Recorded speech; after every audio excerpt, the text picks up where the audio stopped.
Good evening and welcome to No Rest for the Weekend. I'm Jason Godbey, coming to you from the red carpet of NewFest.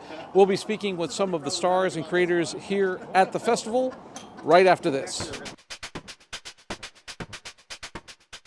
Brought to you by Blackmagic Design, the world's highest quality products for the feature film, post and broadcast industries. Blackmagicdesign.com. And by the Tonkawa Film Festival, celebrating short films from around the world. Tonkawafilmfestival.com. I'm here with Festival Director David Hatkoff. David, back on the carpet for 37 NewFest. How does that feel, buddy? It feels really good. It feels important this year. You know, this moment is rough for a lot of members of the LGBTQ plus community, and so to be able to be together in community to share these incredible queer films and show the world that queer film is an act of rebellion and that we are not going anywhere feels like the right place to be right now. Talk about some highlights of the festival coming up here. So we have opening night tonight, Blue Moon, starring Ethan Hawke, Richard Linklater. It takes place on the opening night of Oklahoma, which feels very appropriate. We have another blue film called Blue Film, which will be Saturday night, which is about a cam boy and his client who have a lot of history, shall we say. We have an incredible documentary, our documentary centerpiece, Come See Me in the Good Light, about the poet Andrea Gibson, who sadly passed away this year, but her work lives on. They are really an incredible human being, and we get to see how they battle cancer.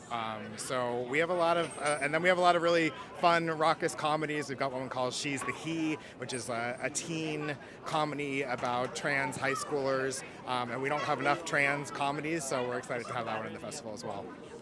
So a couple of years ago, we talked about getting more diversity into the film festival. How has that effort been going, and how is that looking this year? Something like 60-something% of our films were made by marginalized groups. So that's women, people of color, trans folks. That is really a testament to how much creativity there is in the queer community, and also the work that our programming team does to go through more than 1,200 submissions and films that play at festivals around the world to make sure that we have a lineup that is reflective of the diversity of the community that we serve. What do you want folks to take away from this year the most? I want people to be reminded that they are part of something bigger than themselves, and that community can be really healing, particularly in times when the political winds are very much against us, and that telling our stories is the best way to fight against efforts to, in some cases, erase our identities. And so you may feel alone. I feel alone sometimes, especially when I'm doom scrolling. But NewFest is a place where you can be reminded that you have a community that you can lean into that can really give you strength and even joy in these difficult times. How does it feel to be opening here at NewFest? Bringing the film to NewFest is honestly amazing. It's a dream come true. The film has been 10 years in the making, and New York is our hometown. It's where we met and where it started.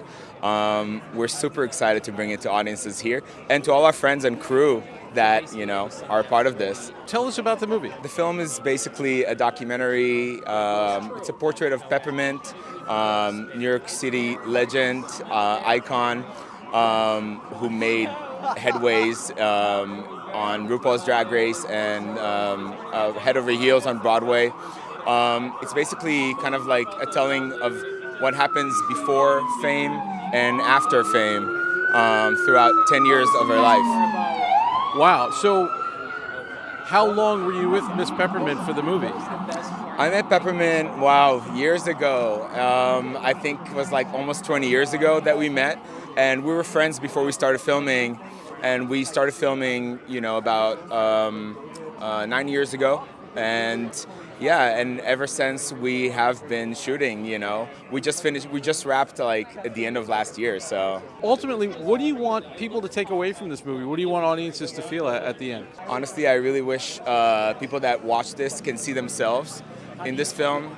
People that, I feel like this film is universal. It shows trans people as humans, and it's so important that this day and age where, there's so much fire out there against trans people to bring some humanity into this.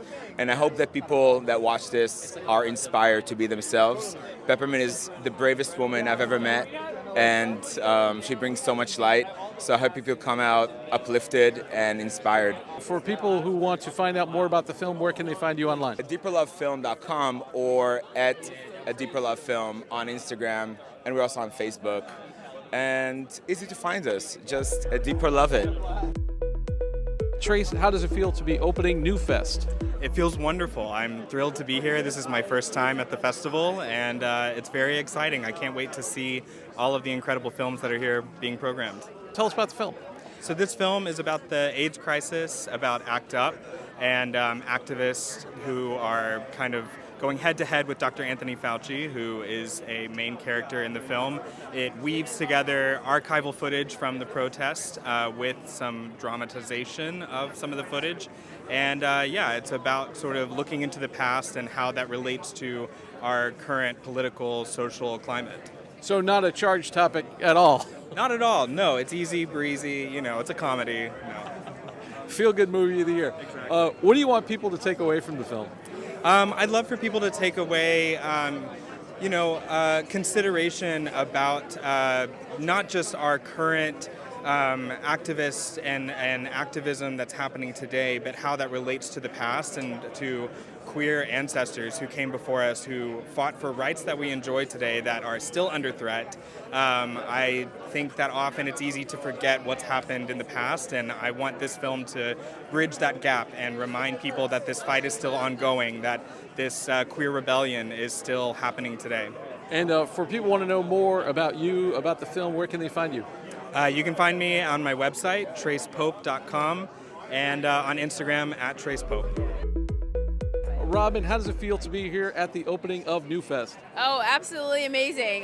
This is one of my favorite festivals of all time, and I'm in Dyke Night on Saturday night, so just happy to be with my people, happy to be in New York. Tell us about the project.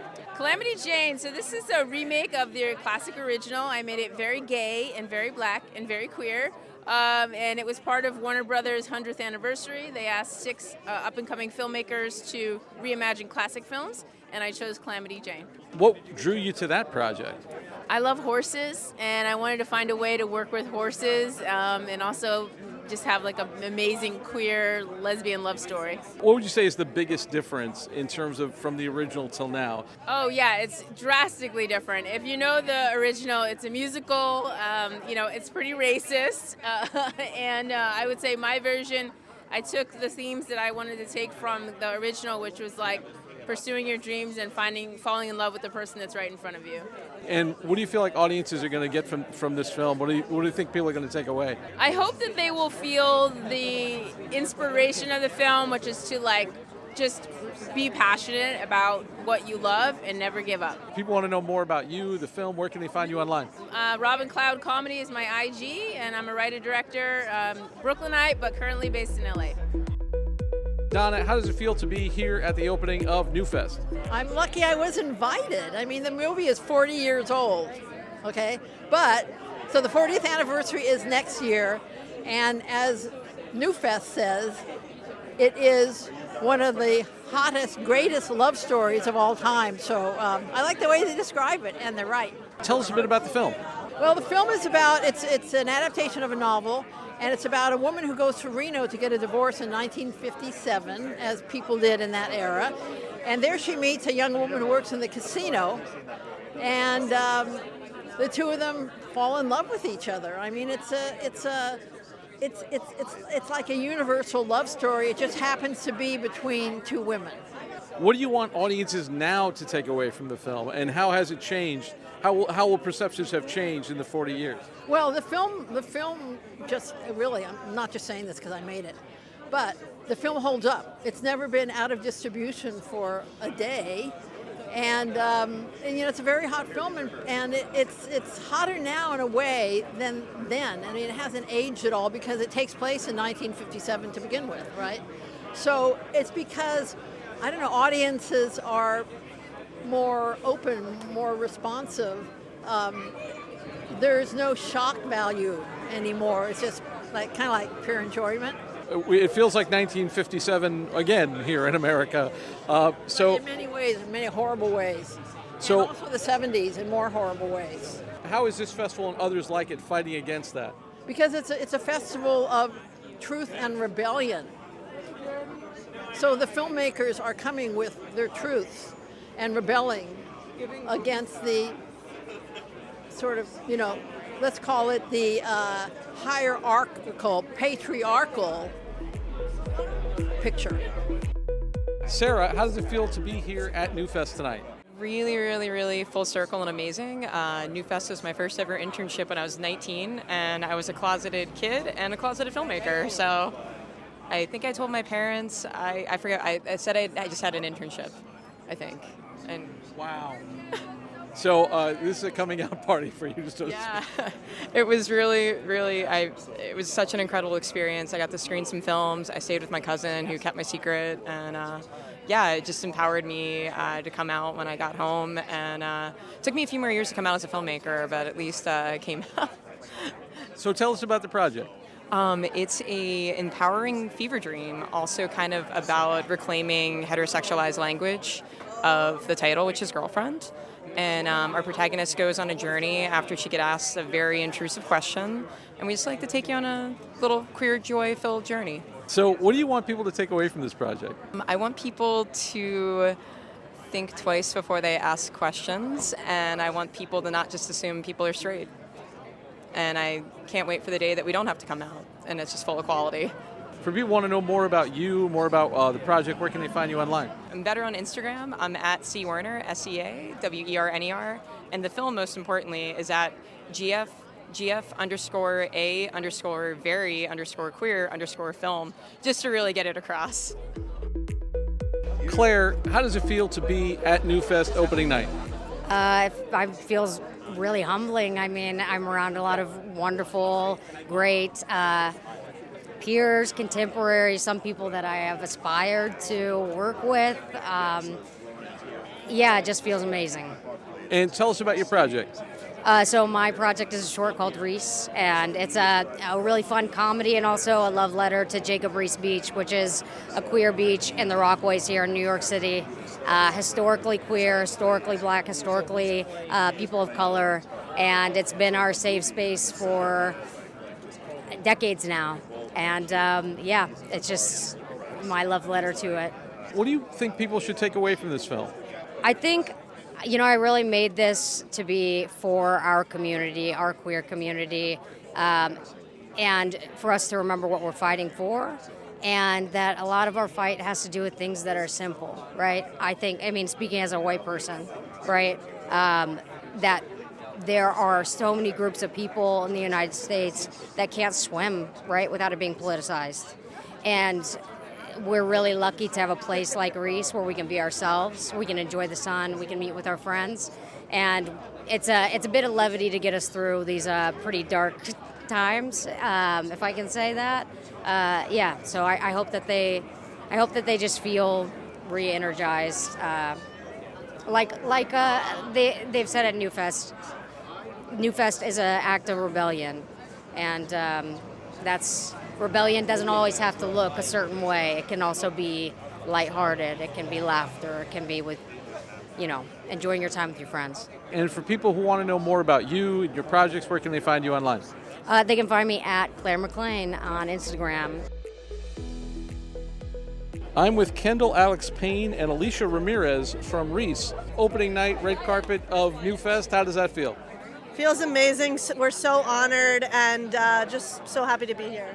Yeah, we're so excited to be here. I can't wait to see the opening night movie and see our movie premiere at Dyke Night. Talk to me about the inspiration for this film. So the writer, Claire, she came to me and she said, I want to make a movie about Reese, which is a gay beach in New York that is beloved to us and to many. And when she first came to me, I said, there's no way we can shoot a movie on the beach. That's crazy. And but she really was like, we're going to do it. We're going to make it work. So we just wanted to capture the magic of the place that we love so much, and it's such a sort of sacred and special place that we've enjoyed and that so many queer people in New York have enjoyed. So and then we wanted to make a funny, silly, kind of rom-com that took place there. What do you think this picture means in this day and age? Reese has changed a lot over the years, and we wanted to capture it before it was like fully kind of like remodeled to be, I don't know, something that we wouldn't recognize years later. I don't know what it looks like now, but yeah, we just wanted to kind of capture it in its current time. So it's about preservation. Yeah, it's about that, and it's just about being silly and like gay people being able to be silly and funny on film. And I think, yeah, it is about preservation and showing what the real people that live and breathe on Reese every summer are. And yeah, we shot in 2024, and I think the beach will only continue to change. So it's amazing to have captured it. Yeah. For people who want to know more about you and your work, where can we find you online? I'm online at Instagram at Kendall X Payne, KENDALLXPAYNE, or you can find me, same thing, KendallXPayne.com. A lot of my work is there. And I'm on Instagram at alicia.ramirez.s or www.aliciasramirez.com. I'm here with Jonny Beauchamp, star of Pining and The Misadventures of Bucky and Bean. Two projects at NewFest. How does that feel? That feels really good, actually. I remember this was the first film festival I ever worked at. About 15 years ago, I volunteered at the NewFest, and I had such an amazing time. And so to kind of be back in this way it's exciting. Tell us about Pining first. Pining is a short film set in Fire Island, and it's kind of on the backdrop of the island that's kind of sinking a bit, corroding. But then there's also this juxtaposition with this, lack of a better word, gay that's turned 30 and is quite miserable that the world that as they knew it in Fire Island is changing, which I actually think changing positively for the better. But there's a kind of a rift there. What about the Bucky and Bean? The Misadventures of Bucky and Bean. It's this duo. It's serving as a TV pilot for these two radio hosts, and they're in like a small town America, and they have a radio show, and there's some haters. And we go on an adventure to stop the haters. And people want to know more about you and your projects. Where can they find you online? You can find me on Instagram at Jonny Beauchamp, just my name. And on Will Trent this season on ABC. I got an episode coming out. It'll be my third time on Will Trent, which is really exciting. I'm here with Lisa Cordelleone and Sean Desani from the episodic project Committed. How do you feel being here at NewFest tonight? I'm excited. I've never been to NewFest. This is my first NewFest, and given everything that's going on right now in our country, I think it's very important to be here. Yeah, I think this is a really important festival for us to be at, and I think it's just a really important festival to be having at this time in our country right now, so it's exciting to be here in New York City. So tell us about the project. Committed is a proof of concept for a TV series, and it's about the Lavender Scare. It was a time in our country's history when government employees were purged from the roles of government, considered to have weak morals, something that's very relevant to today. And it's got a bit of McCarthyism in it as well, a little bit about the Red Scare. So it's a very relevant project, and I'd like to continue it into the first season. It's also a proof of concept for a television show. We're in development for the show right now, looking for our team that's going to help us build it out. Ultimately, what do you feel like you want audiences to take away from the project? Love can be challenging, but it's not dangerous. That history repeats itself, and if we don't know our history, we are doomed to repeat it. For people who want to know more about the project, possibly work with you guys, where can they find you, social media, etc.? We're on Instagram at committed.shortfilm. That's the best place. Yeah, and then for us, our personal Instagrams, mine is at Sean Desani, ShaanDasani, and Lisa's? At Lisa.Cordelleone, and I'll let you look that up. I'm here with Lisa Thomas, the writer-director of The Misadventures of Bucky and Bean. Lisa, here at NewFest, is this your premiere? This is our New York premiere, yes it is. Fantastic. So tell me about the project. The Misadventures of Bucky and Bean is about these two outspoken queer DJs that have a Airstream in upstate New York, and they're doing a pirate radio station there and kind of getting in trouble with the locals. What do you want the project to go on to? Are you looking to sell the project here? Yeah, I mean, the hope is to get some exposure for it. You know, we made it, it's like a pilot for a series. It's very much about the times that we currently live in, how we have this great divide in the country, and so we have the very outspoken left kind of meeting up with the right wing, and it's a comedy. They don't end up killing each other, but I'm trying to do my part to kind of like tell the story and hopefully kind of bring us closer together as opposed to tear us more apart. Where can people find out more about you and your work? On Instagram at Thin Edge Films, which is our production company, or on our YouTube page, which is also Thin Edge Films. I'm here with Louis Rinaldi and Zoe Tyson from Daddy's Boy. Guys, how does it feel to be here opening night at NewFest? It feels amazing. We're so excited to be here. This was our dream world premiere, so we're kind of just pinching ourselves and trying to take it all in. Tell us about the project. So the project is a pilot in the episodic showcase, and it's loosely based on our misadventures in the sugar babying world, but it's about two aging sugar babies and how they get connected through this odd new app called Daddy's Boy. That's right. It's a wild ride. It's a dark comedy. It's a lot of fun, and I'm really excited to get to share it. You guys got to explain the whole world of sugar babies thing for the listeners at home who don't know what that is. So it's kind of a mutually beneficial arrangement where there might be finances exchanged, but it's also kind of, we say it's also like desire economy, companionship services. It's all about people who are looking for company and what you're willing to give or get for that. And for people who want to know more about you, about the project, where can they find you guys? Daddy'sBoyFilm.com. It's DADDIESBOI film.com. Nailed it. Yeah, that's perfect. And you can check us out on our socials. I'm at Zoe Tyson. And I'm at Louis Just Louis. Holly, how does it feel to be here opening night of NewFest? I am so excited to be at NewFest this year. I can't wait to see this collection of films, and I think queer cinema right now and queer music, I'm a queer musician and queer actor, I think it's so important right now to just keep showing up and being in community and lifting up each other's spirits and voices. What do you feel like this particular festival, being around 37 years, what does that mean to like New York and the film world?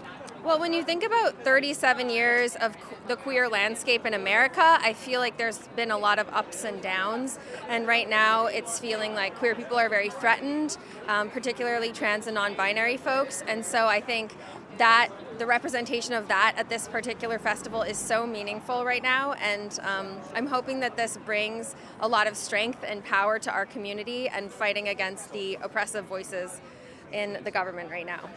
And do you have any projects coming up that we can look for you in, or where can we find you online? So I'm starring as Velma Major in an indie queer film about a queer musician, and I'm also in Catherine Bigelow's upcoming film A House of Dynamite that comes out on Netflix. I play the deputy press secretary in that, and I produce my own indie queer music that's very sapphic dance pop music under my record label Female Gaze Music, so check that out. It's in a lot of films. Where can we find you online?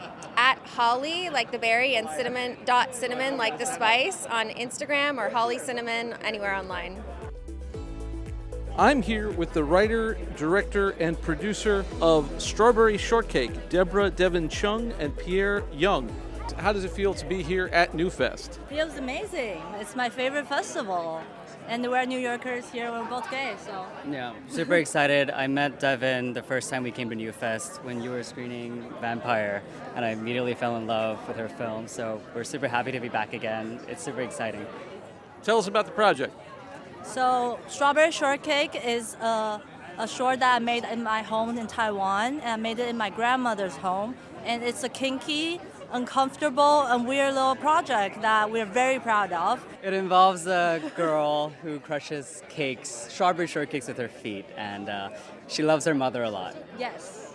If people want to know more about you guys, your films, where can they find you online? So you can follow Strawberry Shortcake Film on Instagram, or Pierre.Young on Instagram. And I'm at Deborah.Devon on Instagram. I'm here with Jeremy Feit and Colette Girardin from Spa Night. Guys, how does it feel to be here opening night of NewFest? It feels great. It feels really it's good. exciting. It's a little more chilly than I expected. There's a breeze. Yes. But no, we're excited. We're so grateful to be here. It was our dream premiere, and so we're really happy that it's coming together. So tell us about your project. Sure, I'll let you take that one. Sure, yeah, so Spa Night, it's a comedy about a man aching for connection in a New York City spa, and kind of finds it in an unexpected way, which unravels a bit of his mental health inside the spa. And he freaks out a little bit. He gets a little crazy for a second. What do you guys want audiences to take away from this project? You know, I think that it's twofold. One, it's that I think we can find connection anywhere, and I think that maybe we're a little too hard on ourselves about stepping out of our comfort zone and building that connection in the social media age where we're so reliant on things like Hinge and dating apps to actually like connect with folks live. Also, to be more intentional about I think privilege inside of the gay dating space. There's a large racial element of our film, and just the impact of being a white body inside of a space that has bodies of different colors and backgrounds. I think dating in that space requires intentionality that we'd like people to take away from our film. For people who want to know more about you and your projects, where can they find you online? At Colette Girardin. I won't spell that. You'll find it eventually. Yeah, and at Jeremy Fight, my last name's Feight. We also have a production company. COLETTEGIRARDIN. Okay, all right, okay. We also And have what's a the production company? It's called A World in Which Productions, and our handle is A World in Which A World in Which Productions. For more content, visit NoRestForTheWeekendPodcast.com. Don't forget to subscribe on your favorite podcast platform. And for more content, visit BTRPmedia.com. I'd like to thank everyone who came out to chat with us tonight. And a big thanks to our sponsors, Blackmagic Design and the Tonkawa Film Festival. For Behind the Rubber Productions and the BTRP Media Network, I'm Jason Godbey. Thanks for joining us. We'll see you next time. This is the BTRP Media Network.